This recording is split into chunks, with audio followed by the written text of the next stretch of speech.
Is going on? Woodward Bets back in the house on a Sunday, here to talk everything in the NFL, navigate these COVID waters. Speaking of water, live from the beach in Miami, my partner in crime, Scotty G, in the house, looking pretty good, pretty dapper here. I was expecting a hungover Scotty G. This is a true professional bringing it here from the beach, getting you all that information. Scott, how are we doing? How's Miami treating you, my man? Oh, Miami's a good time, buddy. Can't complain getting ready for this World Fantasy Finals here today. So we got, 4 more hours to go. Hopefully there's no more COVID news we got to fool with. But, Chris, I beat myself up pretty good on Friday night. So yesterday I was laying low. I just kind of coasted a little bit. Man, I'm getting too old for this, 4 days in a row kind of shit.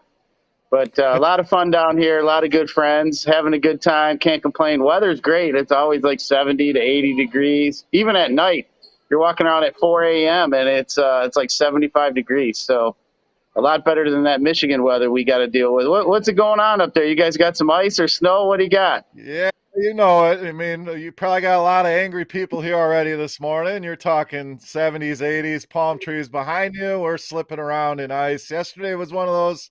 The day it rains and then it freezes, a little bit of snow. It just depends on where you were at yesterday, but it's certainly cold. Nothing. We don't have the palm trees and the beach behind us, but what we do have, we all have football going on in some form or other. We know there's been a lot of COVID wreaking havoc on things, a lot of injuries. Again, we will work around everything here and get you the latest picks, bets, things that we are looking at. So before we get into things, as always, make sure you're following us at Woodward Bets on Twitter. Follow the network at Woodward Sports. The Stuff the Studio campaign looked like it was phenomenal. So thank you to all of you guys and gals that contributed to that. It means a lot to us and the network, and it's going to mean a whole lot to those kids out at Mott Children's Hospital. So we greatly appreciate that. So Scott, anything you want to recap from the last couple days? I know you haven't been on. Appreciate Beastie jumping in with us here over the last few days. But, we've had a lot of COVID, a lot of news, a lot of games rescheduled. We had college football yesterday, some decent games. So anything that you want to cover, recap, catch up on before we dive into the slate today. And, of course, the people in the chat, we want to talk to you as well. You guys have questions about who to start in your season-long leagues. You got DFS questions. You got betting questions. We are here. I'll be keeping an eye on that chat over on YouTube. So good morning to you guys all over there. So Scott, anything you want to touch on here before we kind of dive into the games here for today? Yeah, of course, being here at the World Fantasy Football Finals, everything, all the talk has obviously been about the NFL and all the COVID news. I'm walking from group to group of people, talking to different people, and that's the first thing that walks up. Any more COVID news? Any more COVID news? So, that's wreaking havoc. I think at this point now, the question in the room is Lamar Jackson going to play today? So I think that puts Huntley in play. I know a few guys around that I've talked to are kind of interested in that path, but not quite sure yet with this Lamar Jackson. Chris, there's no late swap in the World Finals here. So if you lock it at 1 o'clock and your guy's out at 4 and you don't have that news, you know what? It's going to be a quick day for you. Head to the showers, and there's no $2.5 million for you today. So that definitely makes it tough, but yeah, it's been interesting here. Usually when at the live finals, everybody kind of knows what they're going to do, and you can kind of talk about it, and, you get different scenarios. And, I mean, it just changes so quickly here the last few days. So hanging with Big T yesterday in the cornhole pits. My man took down the cornhole championship here for DraftKings. But I was talking to him a little bit, and he's like, I'm not even looking until Sunday morning. I don't even want to beat up my brain and go through all that with all the information that's going to change. But a lot of fun here so far. But, yeah, looking forward to getting this started, kind of getting this news here just to settle so we can kind of figure out what the plan of attack is going to be. Yeah, Lamar Jackson's certainly an interesting domino, and it's an interesting wrinkle in that tournament. Normally on DraftKings, if you guys are out there, you're playing, you don't have to worry. You can make a switch. You could swap to Huntley. You could swap to Aaron Rodgers on the other side of that game. These guys got to make that decision. Now, if somebody has multiple lineups, Scott, I'm sure there's many people there that have well more than one team. I'm sure there's some 7, 8, 9 type people that have a bunch of teams.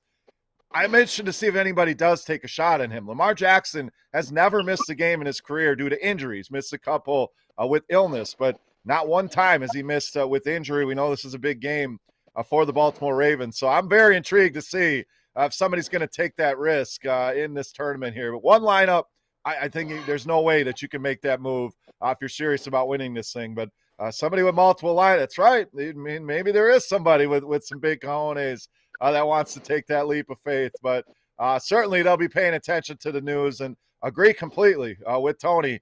This is one of those, you can't make any judgments ahead of, even right now, it's going to be tough. We have most of the news, hopefully, knock on wood. But again, we will do our best to navigate around this. So excited to see how that plays out today. Again, the DraftKings final down in Miami, $12.5 million on the line there. Now, did you give Big T a run in the cornhole at least? Did you represent us here, Scott? You know, we play some cornhole up here. Did you make a run at this thing? Were you even able to play in the thing? Was it only for the finalists only? How'd that work?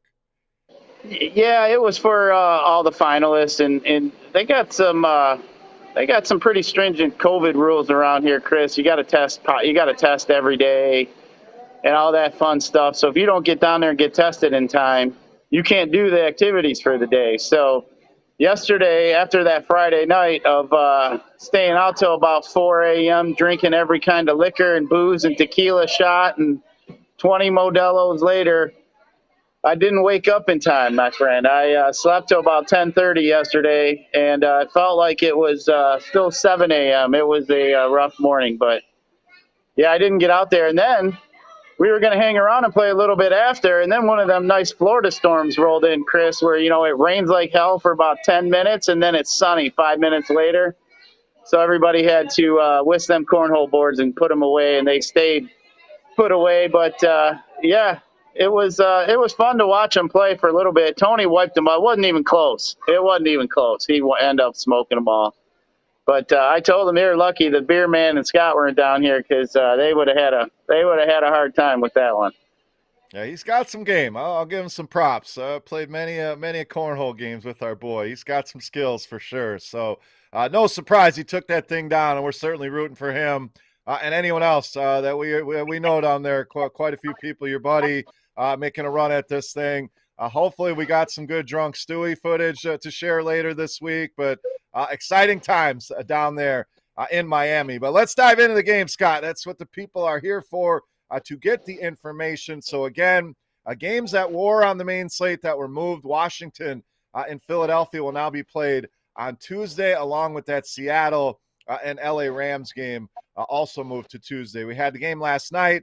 Indy handling business there with New England. Jonathan Taylor looks phenomenal each and every week. This guy's scoring touchdowns. So a great game there. We don't need to get too in-depth on that one. A big win for the Colts, and we'll see how the Patriots rebound from that loss. So let's get into the games here today, Scott. We'll start with Dallas and the New York Giants. Dallas big favorites, as we'd expect, looking like minus 11.5 at most places, couple 11s out there.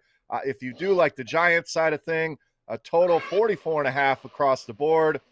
Injury-wise in this one, no Daniel Jones for the Giants, so another week of Mike Glennon. Kadarius Toney on the COVID list, and Sterling Shepard remains questionable. He was a late add to the injury report on Friday, so probably not going to be in that lineup tonight. Dallas side, Tony Pollard, they sound optimistic that he will be back for this game. So, Scott, this certainly sets up as a good spot for the Dallas Cowboys. Offensively, I think you could go with the running game here. Dak paired with any of these receivers. It's the Giants side that's tough. You know, do we trust Saquon Barkley enough in this spot? Any faith in Mike Glennon here? How are you handling this one, Cowboys and Giants? Yeah, I think the Cowboys are in a really good spot here. Dak and the boys should be able to throw it quite a bit. I'm not sure if they're going to want to rely too much on that running game, especially with Pollard and the issues he's having here. Zeke has not been, obviously, Elliott, but he did have 110 yards and 21 rushes week 5 against these same Giants here. But just kind of looking here, I think this one, I think we got to check a little bit of the weather, Chris. I'm not sure if it was going to be raining there or not. I thought that I read that yesterday. But this one here is definitely a good spot. The Giants are 25th against wide receivers, 23rd against the quarterback. Not really that great either against the running back. But like I mentioned, I just don't think Elliott's ready to give it a full go here. I don't think they're going to give him that much of a workload. But problem I have, Chris, is you can just never determine what Dallas receiver here you want to roster. If you go Cooper, you got to go Lamb, Gallup. Lots of options there, but I'm not really interested in any of these Giants today. Barkley's pretty scary. I think the game script is not in his favor here, but yeah, I do like that Dallas passing game a little bit, especially as thin as we are with quarterbacks with those 3 games missing. Yeah, Dak certainly, and he's a little bit cheaper. You got Josh Allen we're going to talk about on DraftKings. We'll kind of stay with DraftKings pricing here today since that's where you're at. That's the big tournament. But Josh Allen, 8,100, and you got Dak down at 6,500. I mean, you could argue the ceilings are similar between those two guys. Like you mentioned, the question is, which receivers do you want to go with here? CeeDee Lamb, 7,400, Cooper, 6,400, Gallup, 5,500. So you got your pick. You can go a lot of ways with this one. Even the double stack, I don't hate there. I'm with you on avoiding the running game here. There's not a ton of running backs in play this week, and it's not a bad matchup. The Giants have been a little bit better against the run here over the last month or so, but mostly the passing game for me. I want to like some Giants receivers here, Scott. It's a decent matchup, especially if they're going to be down Shepard and Tony. Obviously, that puts a guy like Kenny Golladay squarely in play if they're going to be playing from behind, even a Darius Slayton as a cheap dart throw. But I think there's better places that we can look. Any leans on a bet here? Again, Dallas big favorites and a middling total there around 45. Yeah, I actually like the Cowboys here in this spot. I just don't think with Glennon at quarterback they got enough here to keep up with these Cowboys. Well, you're looking here, 56% of the money's coming in on the Cowboys at this spot here. I mean, I know that's a lot of points, but I just think the Cowboys, with that strong offensive and defensive line here, are going to be overmatched or over a little bit too much here for the Giants today. All right, let's get to the game of the week next. Houston and Jacksonville on deck. This one, again, we joked about this one earlier in the week, and I don't think we've got your comments yet. We had Uncle Herbs on the show here earlier this season, and he was fired the other day by the Jacksonville Jags. So nobody's surprised on that one. But quick thoughts on Uncle Herbs not even making it through the season. We're glad he got to hang out with us here at Woodward Bets for a day, but not even making it to week 16. So thoughts there real quick. You know what? I think the bully finally ran into his match. You can't pull that kind of crap here in the pros. Obviously, you see kicking your kickers, treating your guys like shit like he did, telling his coaches he's, they all suck. I mean, it just sounded like to me the guy wanted to get fired for some whatever reason. He probably felt like he was over his head. But, these pro athletes don't take well to that kind of treatment here. You might be able to bully around a college kid that you gave a scholarship to, but these guys here are making more money than you, and that just doesn't go over well. So obviously he's not a leader amongst men. He may be a leader amongst the boys, but not with the men. You can't trick these guys here. So definitely over his head. Now, as a Michigan fan, as we know, we like to poke fun of him. I just think the guy is just a total clown. So I was kind of happy he got fired. Now the question is, where is he going to end up here back in the college ranks? So we'll see about that. Looks like all the good jobs been taken up. So I wouldn't doubt with him, being out, not getting here. I think they can't talk to him until after the bowl season anyway. So he's got to wait here another few weeks. But, yeah, it was definitely coming. It took a little too long. I mean, he definitely forced their hand. So I don't feel bad for him one bit. Same. Again, I'm surprised it took this long. Just wasn't a fit. I had my concerns before the season even started that he was going to be able to make this transition. So no surprise seeing him canned. Just surprised it took this long. All right, let's get to this game. No major injuries here. We're waiting on Rex Burkhead news if anyone's even interested there. Carlos Hyde out today. So no Urban Meyer, his boy Carlos Hyde, not going to see the field today. I think that's massive for James Robinson, a guy I've really liked all throughout this week. That has not changed. Those are really the only two injuries here. So, Scott, Jacksonville, surprising home favorites here. We don't say that very often. This one's gotten up to -4.5 in some spots. So, James Robinson, the story here, likely going to be popular, but with good reason. Is this chalk that you want to eat today with James Robinson here against Houston? Yeah, I do like James Robinson. As we know, Darrell Bevell, the old interim coach of the Lions, he's a running coach. I mean, he likes to run the football. I think that's what he's going to go back to. That's what he's always done. So I do think James Robinson's going to get quite a few touches today. I really like him in this spot. Jacksonville has just been terrible, Houston's just been terrible against the run. They're 27th in the league against running backs so far this year.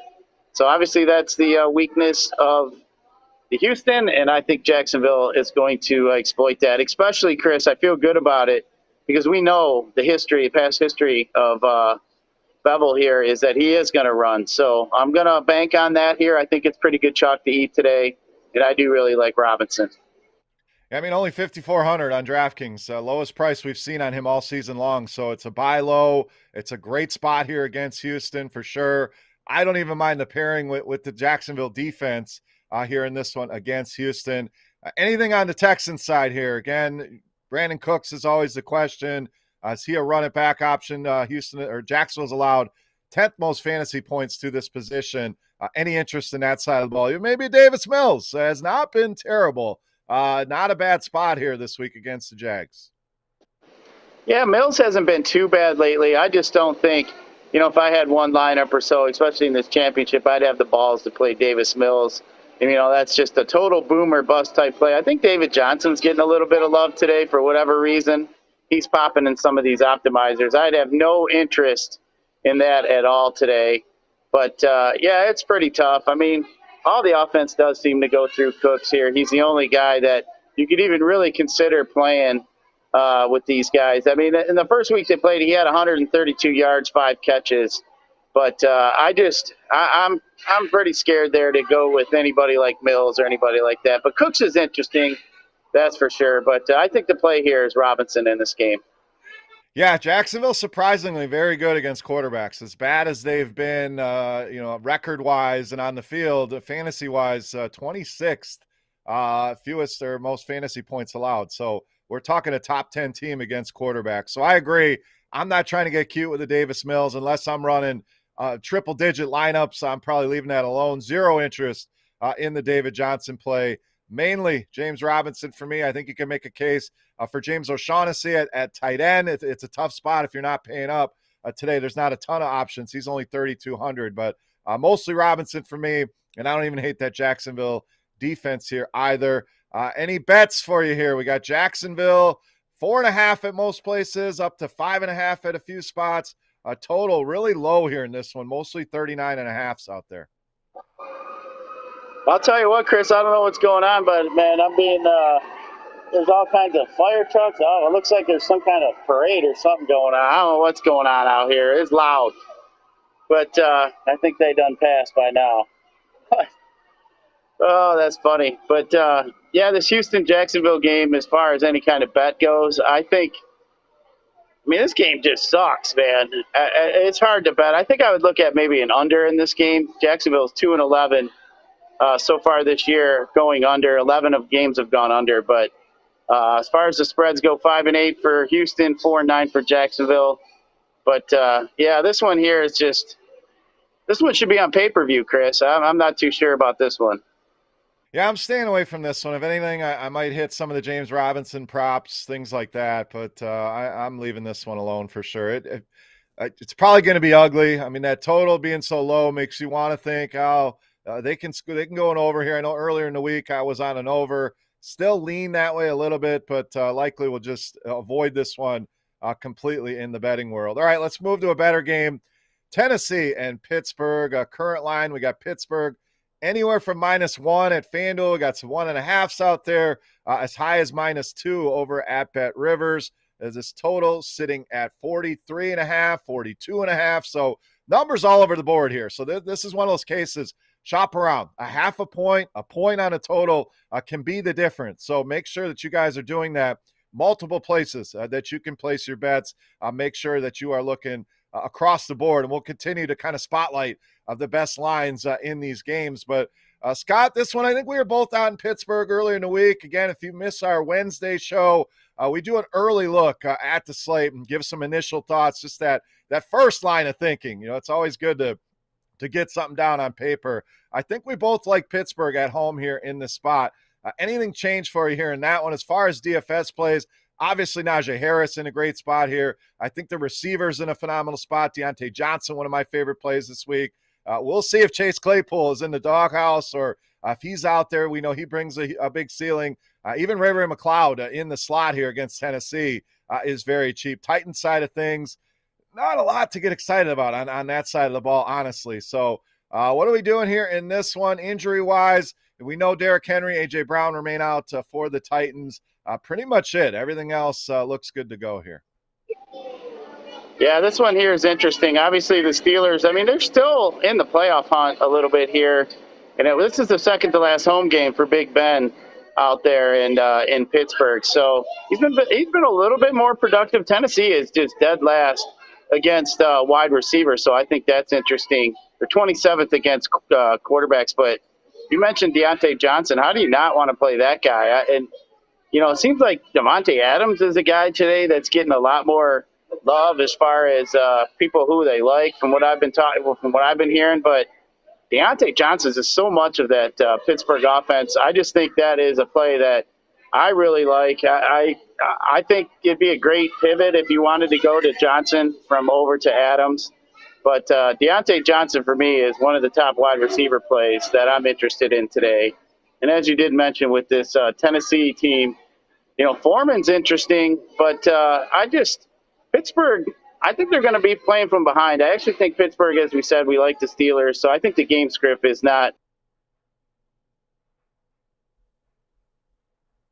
Oh, lost Scott's audio there, so he's right on some of these spots. Najee Harris, Deontay Johnson. I think what's driving a lot of the Davante Adams love and ownership is there's a lot of value on this slate. We're going to talk about a lot of mid-range running backs that people are going to want to play. We talked about James Robinson already, so I think that's what's driving people to Davante Adams. They have a lot of money to spend, so that's going to make it easier to spend up at the wide receiver position, even quarterbacks. There's some mid-range and cheaper plays that people will be focused on. So that's what's going on with Davante. Not that he's a bad play. I just think that's going to elevate his ownership here. So Kareem, just bring Scott back in when he's able to. If not, I'll just keep moving along here on these games. As far as a bet goes, I'm still on Pittsburgh in this one. I think at home, big spot for them, sitting at 6-1. They desperately need a win here. So I'm going to side with the Steelers in this one. In total, I'm going to leave that one alone. I think this one could go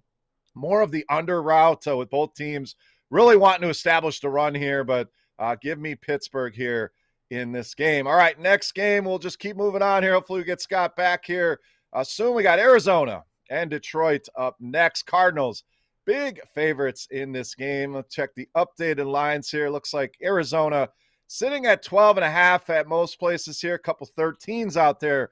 If you do like the Lions here, we know a lot of you guys locally love betting on the Lions. I don't hate betting on the Lions in this spot either. So we do have some 13s at FanDuel. Also have a 13 at Caesars as of right now. So those are the ones I would be shopping around if you are on the Lions here. But Arizona rolls into town. Obviously, the big news, no DeAndre Hopkins here for the Cardinals. We also have questionable tags on James Conner and Zach Ertz. Both sound likely to play here. So outside of Hopkins, Arizona looks like they're going to be at full strength in this game. Detroit side, we know, littered with injuries as well. No DeAndre Swift. He's officially out. Jamal Williams will also not play in this game, not activated from the COVID list. And, of course, we got the news earlier this week. TJ Hawkinson will miss the remainder of the season. So as far as fantasy goes, obviously you lock and load a guy like Kyler Murray, certainly in play. The rest of those Arizona receivers certainly get a big bump on this news. And I think at DFS, what you're going to see today is Christian Kirk be a very popular, cheap wide receiver play. I'm not certain that's the chalk that I want to eat this week. There's a few cheaper wide receivers we're going to talk about that are going to be pretty highly owned, and he's certainly up there. I like some of the other guys a little bit better. AJ Green, if you're looking at these Arizona receivers, he's the guy that fits more of the DeAndre Hopkins type prototype as that big physical wide receiver. Not calling him DeAndre Hopkins, not even by a stretch. And maybe back in the day you could have made that argument, but he's certainly a guy that's going to get some looks coming off career highs in targets and receptions last week. So I don't mind going to A.J. Green here against the Lions. Even Rondale Moore is going to be on the field more. We know they love to utilize 3 wide receiver sets. There's Zach Ertz, also a tight end option at an ugly position. We said if you're not paying up, tight end's going to be kind of ugly today. As far as the Detroit side, Not much I'm liking here, honestly, this morning to get on this offense. The one guy I can make a case for here, and even this is more of a desperation play, is Brock Wright at tight end. Just 2,800 on DraftKings. Saw 5 targets last week. I know Zylstra also going to work in there at the tight end position, but he's pretty much the only guy. I know Reynolds was solid last week at the running back position. Maybe you can go back there, but I'm pretty much leaving the Detroit side alone. That being said, I'm still backing the Lions here. If I can get those 13 points, like I said, on FanDuel is the place to get that. They have been so good against the number. I realize the Cardinals have been solid here on the road, undefeated on the road. I do think they win this game, bouncing back from that loss against the Rams. But I like backing the Lions here in this spot. So fantasy-wise, we didn't touch on the running backs for Arizona. Connor Edmonds is back. I'd still lean Connor there. It puts a little bit of a ding in his upside with Edmonds back, but we know he's the goal line back. He's going to have the touchdown opportunity. So if I'm picking between those two, even with Edmonds being the pass catching back, I am still going with James Conner. So no Scott yet, so we'll keep cruising right along. Oh, he is back. There he is. Scott, any thoughts on this Cardinals-Lions game? Just kind of broke it down. The main highlights, not much to see on the Detroit side. I think Brock Wright, an interesting tight end play for cheap. Edmonds, Connor, any thoughts on those guys? And then it looks like Christian Kirk going to be chalky, so I don't mind going to A.J. Green or Rondale Moore as kind of a pivot off of that chalk. Yeah, I do like the running backs here. I wish Connor would have been out. I would have made Edmonds a lot more tasty. But, I was reading some clips from Cliff Kingsbury, and he actually said he thought that they gave the ball a little bit too much to Connor in Edmonds' absence. So I think with him dinged up a little bit, I think Edmonds is going to get more of the carries today, actually, especially if they're ahead in this game, which I do think that they will be. But Murray's interesting. I do like Rondale Moore, as you mentioned. I think he is in a pretty good spot. He's got that high big play upside, as we know. But A.J. Green, he may have just taken over here in these last few weeks. Seems like he's the guy that Hopkins been looking for. Got quite a bit of targets last week. But, the Lions, I do like that right call that you mentioned. There's only a couple tight ends you can really pay up for. So if you want to pay down at tight end, I don't mind that at all. Those targets obviously got to go somewhere. We do think the game script will be good for him here. So it's either St. Brown or it's going to be Wright today, I think, is the guys that are going to get quite a bit of targets. But especially this time of the year, Chris, indoor games, I seem to gravitate toward these indoor games, maybe the warmer weather type games. And if you really want to know why I had to get off there, Chris, my phone got so hot outside that my phone crapped out on me. So all you guys sitting up there in the snow and the rain, yeah, I was sitting in the sun there, and it crapped out on me. Overheating. Yeah, we don't have this problem locally. We may have some frozen phones out here, but glad to have you back. As far as the Brock Wright play, the only concern is Arizona have been very good against tight ends. I mean, they've allowed the second fewest fantasy points to that position. But your point of Detroit playing from behind, throwing the ball a ton, no doubt that's the way to go. The one spot you can beat Arizona is wide receivers. They've allowed the 6th most fantasy points to that position over the last month. So Amon-Ra St. Brown, always risky, but starting to come on a little bit and establish himself as that number one option. Detroit, as we mentioned, running backs the way to go, but really tough to make a decision on that Connor or Edmonds. I do think they're going to get Edmonds more involved. They're splitting the work.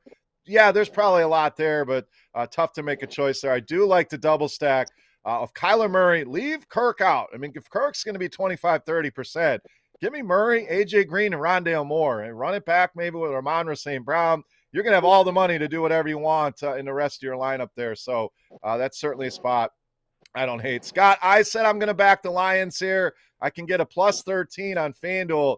Any interest there, or do you think the Cardinals roll them here? Yeah, I got interest in that. I think that is a little bit too high. Both these teams are pretty good against the spread. The Cardinals are 9-4 against the spread. As we know, the Lions are 8-5, one of the better teams so far in the NFL.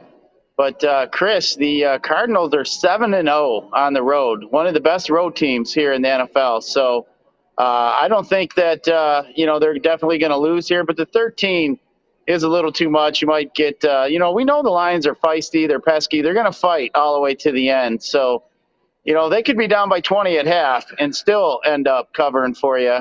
I'm just a little bit afraid of that 13 points there. But yeah, I think I'd back the Lions here at home here, getting all those points. Our boy Easy in the chat, so good morning to him. AJ Green over under 52.5 on the receiving prop. I don't hate that. I think AJ Green could have a decent game here today. So like that prop there. So if you guys are in the chat, you got any comments, questions, anything you guys want to talk about, feel free to sound off there as we keep moving through these games. Next game's got the Jets and Miami. We'll take a look at some injuries. Jalen Waddle, the big one, placed on the COVID list. Was not activated, so he will not play today. Jets side, we know no Elijah Moore, no Corey Davis. So those are the big names. Running back news, Miami, earlier in the week, it looked like we may be down to Duke Johnson, some of those guys, but it looks like Myles Gaskin and Salvon Ahmad back here. So great spot for Gaskin. We've been down this road before, Scott. I think we can make a case for a lot of Dolphins here. The passing game with Tua, Devontae Parker with no Jalen Waddle, Mike Gesicki. I mean, those are the main options there. You can go with Gaskin. You could go with the defense here. Jets side, I do like Michael Carter back in that lineup, just 4,700 on DraftKings. They came out and said he's going to get the full workload. Do we trust that or not? So he feels like more of a running back option or even on DraftKings, under 5K.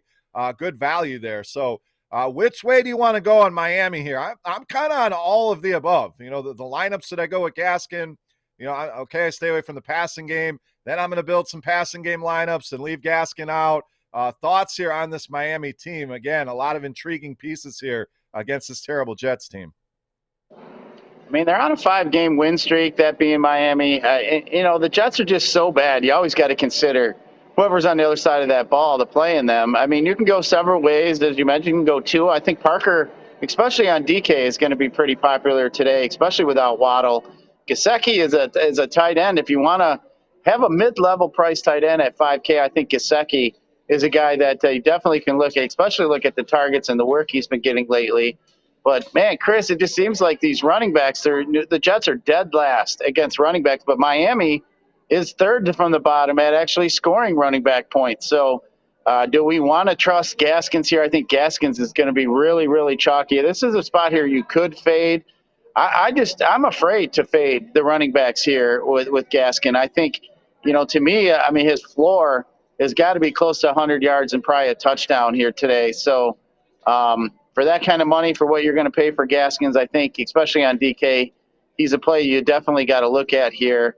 But especially as bad as these Jets are, I think Miami, as far as the bet goes, I think Miami is going to probably smoke the Jets here. I don't think the Jets are terrible. Wilson's terrible.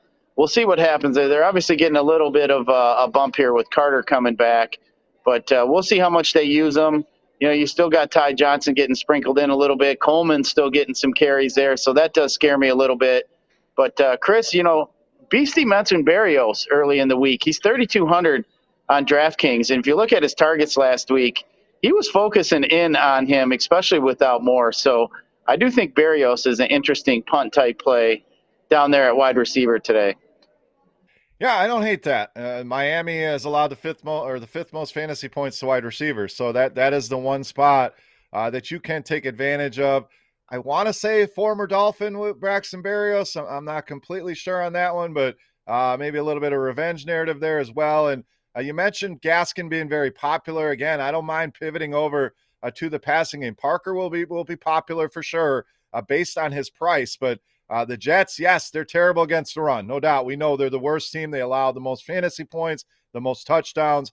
But passing-wise, they're bottom 10 against both quarterbacks and tight ends. They've actually been very good against receivers this season. So, you know, if you want to go Tua, Gesicki, work Parker in there, or maybe even a Gaskin, Gesicki. I don't think a lot of people will go that route and try to capture all the touchdowns and hope they hold Parker down. This is a team that's going to be a big part of all my builds. And again, that defense certainly in play with Carter, Berrios being the plays on the other side. I'm glad you brought him up. Betting wise, sounds like you're on Miami.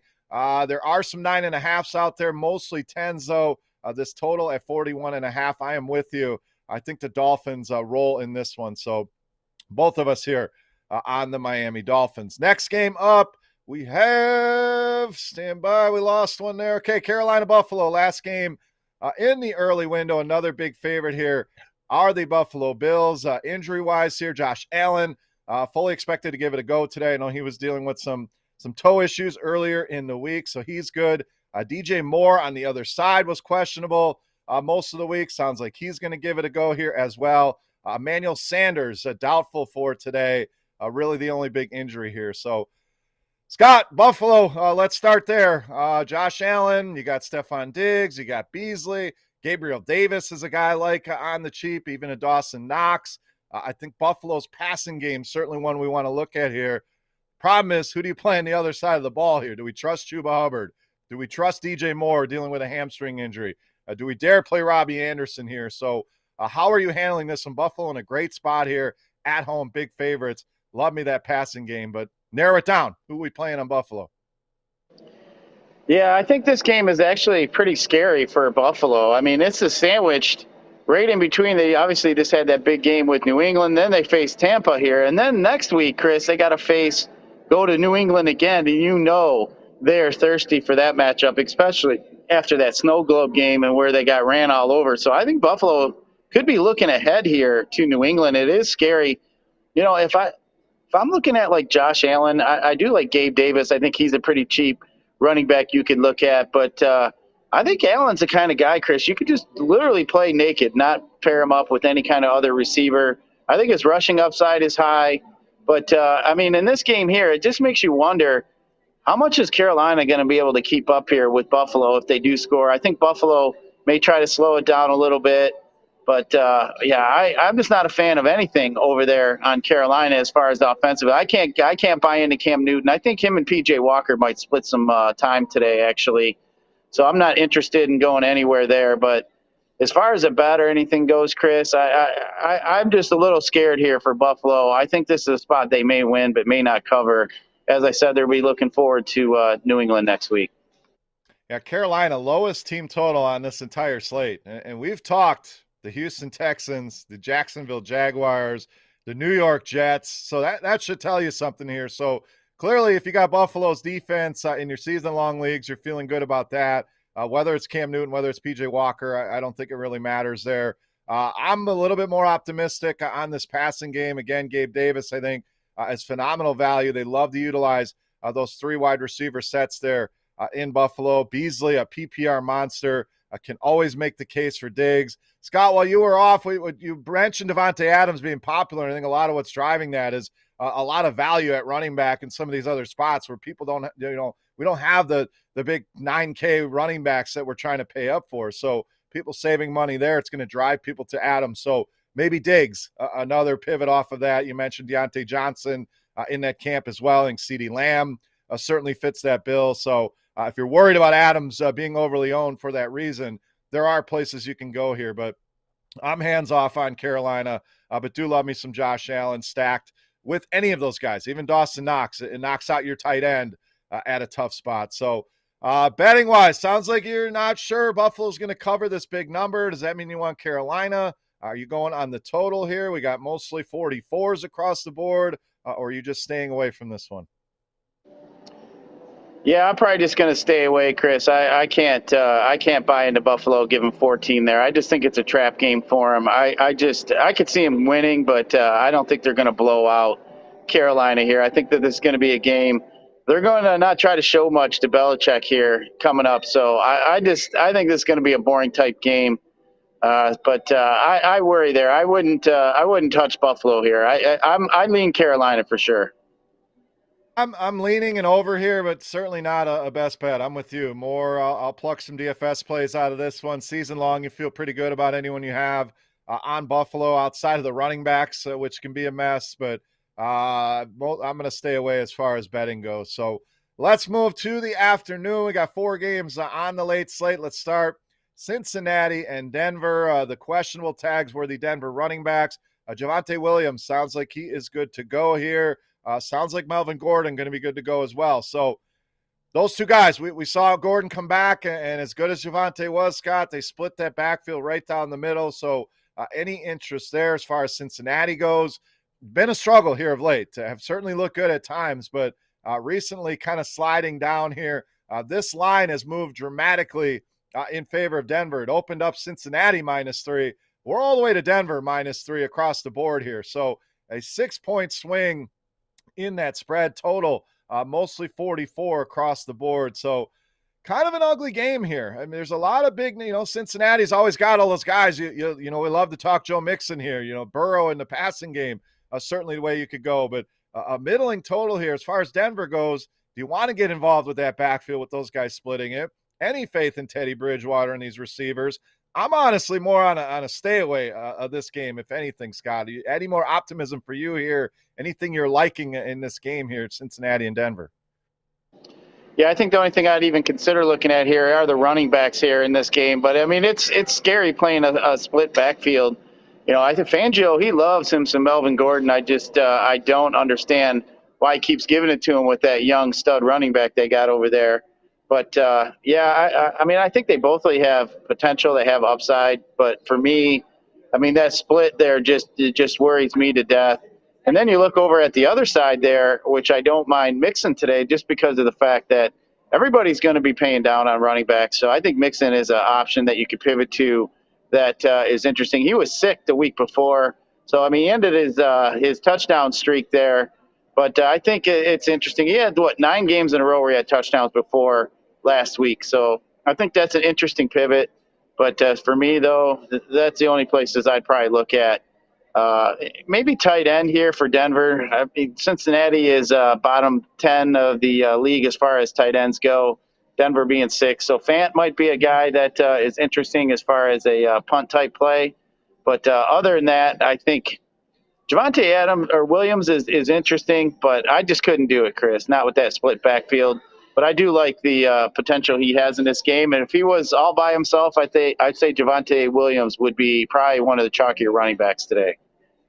Yep. So it's a matter, how much of that split can he dominate? Does he get the goal line touches? And both of these guys, again, we've seen them both be productive. We know Denver wants to run the ball here. So those are interesting plays for sure. Thoughts on a bet here? Again, the 6-point swing in favor of Denver. I like Denver at home here as well. Tough place to play. Cincinnati on a slide. Denver playing some good ball. Big game for both of these teams. I'm going to back the home team here. And go with the line movement. Again, you can get it at -3 for the Broncos. Thoughts on a bet in this one? 60% of the money is coming in on Cincinnati. So I agree with you here. I'm going to take the home team in this line movement, and I'm going to take Denver as well. Getting at 3 here, we may have missed the boat. Maybe we should have got it under 3 as the week progressed. But I'm with you here. I'm going to go with the Broncos over seems to be the public favorite Bengals today. And if you are on Denver, you can get some juice reduced. Bet Rivers is at -103 on that Denver -3.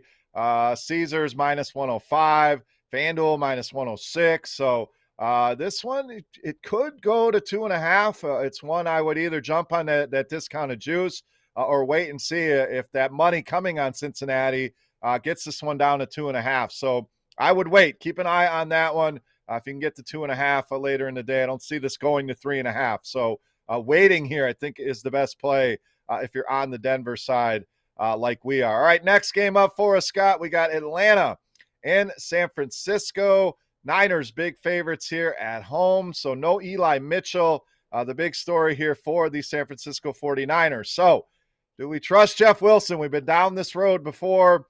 He's let us down, but a good spot here. No doubt against this Atlanta defense. Deebo Samuel, one of those expensive wide receivers that we could pivot to if we're worried about that Adams chalk. Other side, do we trust Kyle Pitts? Do we trust Cordero Patterson? Mostly do we trust Matt Ryan? So thoughts here, Falcons, 49ers. Yeah, this game here, I mean, it's really tough to even think about rostering anybody other than Cordell Patterson with Atlanta. I just don't like any of the upside there, but man, this San Francisco team here, I mean, Kittle is going to be a guy that everybody's going to be looking at tight end, especially after all the big weeks he's been having here recently. But as a pay-up, though, I think Deebo Samuel is a guy who's interesting today as much as he gets as far as rushing the ball. So he's a guy here that I'd be looking at. But, Chris, I mean, I can't buy into Wilson. I mean, he's burned me already once or twice. We've seen Atlanta. Atlanta is bottom 7 in the league as far as running backs go. But I think I'm going to stay away from the running game here, Chris, with Wilson, and I think I would either look at Kittle or Debo here. So I like Wilson. I'm willing to go back to that well on him. I don't disagree with the Debo play. We know he's going to get some work out of the backfield. You know, that's kind of the worry of Jeff Wilson is they could turn Debo Samuel into a main running back for them. So I like him. Kittle, it's hard to argue with that one. I don't know that I need to go to Garoppolo. I think you can capture all of that goodness through his pass catchers, but I don't mind going back to Wilson here. Atlanta, 7th most fantasy points allowed to this position. They've been better of late, but he's going to get the majority of the work. I think they do score some points here. Probably a little bit more valuable on FanDuel for that touchdown upside, but he's definitely one of those cheaper running backs that you can go to here. So thoughts on a bet in this one, updated lines here on this game. We got San Francisco. Looks like mostly 9s, 9.5s out there. There is an 8 at DraftKings. So that's the spot if you want San Francisco. If you're looking at Atlanta, you probably want to go to FanDuel and catch the 9.5 over there, or total ranging anywhere from 46.5 up to 47.5. Yeah, the underdog's 5-2 against the spread in their last 7 meetings. The over is 4-1 in their last 5 meetings here. But Chris, I think the over here is interesting for me. I think that's where I would lean. I'm just going to probably roll with that here, the over 47.5. I'm not a fan of betting on Atlanta here, getting the 9.5, which is the way I would lean here. But I'm going to roll with the over in this spot. Yeah, I was on Atlanta earlier in the week. I still think they can hang in this game. I don't know that I want to bet them. Of course, if I can get the 9.5, you feel better about the 8 over at DraftKings, but kind of souring on that a little bit. Again, if I have a lean, it's towards Atlanta, but not as strong as I felt about it as we talked on Wednesday. All right, last game. I said we had a 4-game slate. I forgot we lost a game. We got a 3-game afternoon slate. And this one we've talked about a bunch here. Baltimore and Green Bay, the big question mark.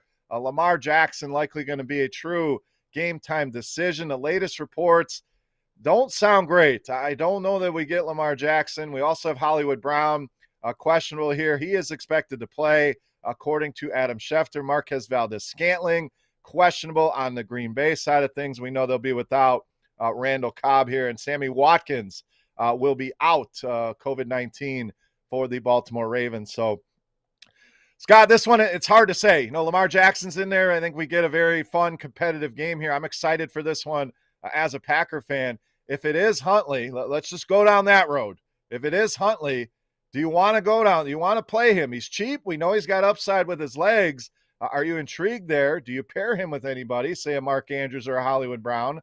And then Green Bay, do we want to eat that Devontae Adams chalk, or do we maybe want to pivot to the running game with Aaron Jones or with A.J. Dillon? So a lot of moving parts here in this game, Baltimore and Green Bay.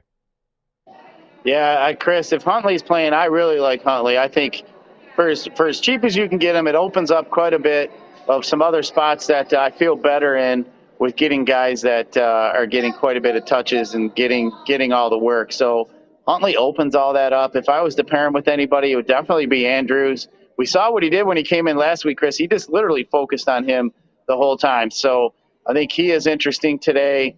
But, I think here as far as Adams go, I mean, I think that one's – you pretty much just got to eat it. Just because how much Aaron Rodgers – I mean, almost 30% of that volume goes over there to Adams. So, I mean, he's just the guy you definitely got to look at. Baltimore is about the middle of the pack of the league as far as giving up points to wide receivers. But I don't think it matters who is on the other side of that ball when Adams is involved in Rodgers. We obviously know he's going to jam it to him. They even throw it to him on the 1-yard line. So I think the upside is definitely there for Adams. It's just it would be too hard for me to fade that. But going back to Huntley, if he's in there, Chris, I think actually at this point, as far as DFS goes today, he probably is my favorite quarterback at this point just because I don't think there's too many up at the top that are really going to burn me. I'm not afraid of a 40-point game by really anybody up there. I'm looking to get maybe mid-20s from Huntley, and at that price, I think that would be wonderful and help me open up maybe some other spots where I don't have to pay down so much, maybe at a tight end or a different receiver along the line. So Huntley for me is definitely interesting. I wish they would say if he Lamar's going to be in or out. But in this DK event, Chris, boy, that's a really knock in your cojones if you're not sure if Lamar's going to come in and play him before with no late spot.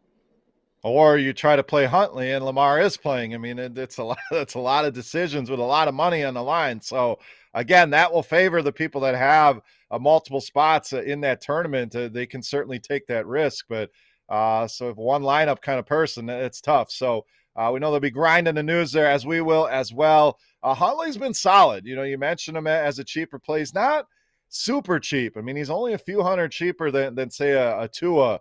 But we've seen him in Chicago, Cleveland. This guy's completed over 70% of his passes in both of those games. So really hitting, you know, those short area passes, which I think would be good for a guy like Mark Andrews, racking up some receptions there. Also know he gives you that ability with his legs, over 40 yards rushing in both of those games. So don't hate that play at all. Again, you just got to be flexible with that position going into those late games. So kind of planning ahead, see what it looks like. If you have Lamar in, you got to pivot to Huntley. I mean, that's a big salary difference. So I always love to plan ahead. That way I'm not scrambling when that happens. I already know I have a backup plan in place, ready to go if I'm going to pivot to Huntley. So I agree. I think he's a viable play on the cheap if he is, in fact, the quarterback. In Green Bay, good against the quarterback on the season. But, Scott, they've allowed the most fantasy points to this position over the last 4 weeks. So we saw Justin Fields, who similar type quarterback, to Huntley, have some success both on the ground and through the air. So it's not as imposing of a matchup as it may have looked a couple weeks ago. So thoughts on a bet here? We got Green Bay up to as high as -7 now, which certainly indicates we're not going to get Lamar Jackson. It's usually a trail of breadcrumbs you can follow the lines. The people with a lot to bet on points bet, it is 6.5. So if you're on Green Bay, that's the spot to go. A total anywhere from 43.5 to 44 here. Thoughts on a bet on this one? Yeah, 61% of the money are coming in on the Packers so far. But Chris, your Packers are 11-2 against the spread so far this year. And I'm going to roll with the Packers here in this spot. I think it's just the Packers are just going to be a little bit too much. I think good teams win, great teams cover. And I'm going to back your Packers here, given the 7. If I can get to 6.5, obviously that is a lot better than the 7. But, give me the Packers for sure. You know I'm that pessimistic Green Bay fan. That's never as optimistic as you are, but I tend to agree on this one. If I'm betting, it's likely Green Bay. I don't hate the over here either, even if it is Huntley. I think we'll get some points in this game. This Baltimore defense, not the defense it's been in the past. So likely more of an over for me here, but don't disagree with your Green Bay call. So I had a question in the chat here from Andrew Jeffrey, who wants to know, he's in a DraftKings, a single entry tournament. He's asking Debo or Kittle or play both. I don't hate playing both, to be honest. If I have to pick one, it's probably Debo, just with his involvement in the running game as well. I mean, Kittle, you can make the case there's not many tight ends to pay up for, but I like them both here, Scott. I think you agree on this. If you have to pick one, make the selection, Debo or Kittle. Yeah, I think I would go Debo just because of the fact with Wilson being in there. I think they're going to give the ball a little bit more on the running side to Debo today than normal. I think they feel a little bit more comfortable with him in there. But as far as Kittle goes, I mean, if you match him up compared to what the other price receivers are at that point, I like his matchup better than some of these other receivers that are right around that price range for Kittle. So I don't mind, but if I was to lean one or the other, I think I'd go with Debo just because of the rushing upside I think he could potentially have today. Yeah, late breaking news here. Tracy Walker, Lions safety, will miss the game today dealing with an illness. So makes that passing game for Arizona that much more enticing. Another piece down for the Lions, unfortunately. So again, I like A.J. Green. I like Rondale Moore as kind of pivots off of some of that Christian Kirk chalk. Not sure why he's got so much ownership. Moore brings that explosiveness. A.J. Green is the closest thing they have to filling the DeAndre Hopkins boots. So I like both of those guys here. So last call for questions in the chat. Joey 2 times showing up in there. So good morning to him, a loyal listener. We appreciate that. But Scott, favorite part of the show. It's time to give the people some winners here. We've gone through all the DFS plays. We've given some thoughts on bets. Time to put pen to paper here. Best bet segment. Week 15. What do we got? Give the people some winners. All right, Chris, I got 3 of them today that I'm going to roll with. The first one, I'm going with the Pittsburgh Steelers, minus the 1.5 at home. I think the Steelers are in a really good spot here. I don't think Tennessee, as far as that weak pass defense go, I think Deontay Johnson has a pretty big game today. Big Ben is going to have one more send-off out there in his home stadium out there in Heinz Field. So I'm going to roll with the Steelers. And then the other one here, Chris, I'm going to roll with the Denver Broncos minus the 3 at home. I just, with that line move, as much as it's changed, I think everybody knows some here. We may have missed the boat here getting it now. We could have got it a little earlier in the week, as we know. But I'm going to roll with Denver at home. And then, Chris, I'm going to take your Packers here too. So I'm going to roll with your Packers. I'm rolling with Pittsburgh, and I'm rolling with Denver. Those are my 3 best bets for the day. All right, 3 for me as well. I'm not going to adjust this. We're agreeing on one. I think is always a good thing. I like Denver here as well as a best bet, minus the 3 again. Maybe we were late to the boat. This is why. Catch our Tuesday show. We always break down the spread, see if anything looks off, things we want to jump on early. I think the majority of people wait until Sunday to bet these games. That's when the lines are at their most efficient. They've seen all the money come in, and they can move those lines any way they want. So jumping on some of these things early, I think is the way to go. So, again, every Tuesday here on the show, we do that. But I agree on Denver. I'm going to go there. I think Miami rolls today. So I'm backing the Dolphins, even at a double-digit spread here. I just don't know the Jets are going to be able to muster up much offense. They have some intriguing cheap pieces as far as DFS goes that can rack up some receptions and stats. But I think at the end of the day, the Miami Dolphins dropped the hammer on this Jets team. And I'm going to give you a total. I'm going to go over in that Dallas-New York Giants game, 44.5, a little bit too low. The concern is, can the Giants muster up enough offense against this Dallas defense to stay competitive and get you over this total? But I like these kind of bets, Scott, because Dallas could go out and score 40 on their own. I do think the Giants can do enough here. This one seems a few points too low. I'm going to pounce on it here. So over 44.5 in that Dallas Giants game. So again, Denver minus 3 for me. We're both on that one. I like Miami minus the 10, over 44.5 on that Giants Dallas game, Scott, adding Pittsburgh at home and Green Bay here in Baltimore. So basically 6 best bets on the board, kind of 5 though. So hopefully we're rocking a 5-0 record or something close to it when we come back tomorrow. Tomorrow, Beastie and I will be back. Scott traveling back home from Miami. So we will recap everything we saw. We'll break down the Monday night doubleheader, 2 games on Monday, and of course 2 more games on Tuesday that we get to talk about here on the show. But Scott, we appreciate you waking up early here and shaking off the cobwebs and joining us. Final thoughts here for the people, Week 15, live from the DK Final down in Miami. What do we got, buddy? Excited, Chris. I'm excited. One of us are going to roll up that $2.5 million in that belt today, so we're excited for that. We're going to have some fun today. Hopefully, somebody wearing a Woodward Bets shirt, Woodward sports shirt, might be on that pedestal today, getting that belt. So, going to have some fun here in Miami. Looking forward to coming back home, because man, Chris, this guy here would have to hit some crazy bets every damn day. I have to ship to Millie to be able to continue to drink down here at this pool. It's unbelievable. But we're going to have some fun here today. And hopefully, like I said, somebody gets in the winner's circle that we know. Yeah, absolutely. So good luck to everybody down there. Always an exciting event. Sweating that thing out is a lot of fun here, especially with some of the questions on Lamar Jackson. COVID should be a very interesting day for sure down there in Miami. So enjoy it. I'll hang around here in the comment section. We always get some late arrivals. So if you guys have any more questions, we'll let Scott get back to the party, and I'll hang out and take some questions here for a little bit. But we do have to jump off here, getting on an hour here. So thank you so much for joining us. We wish you best of luck.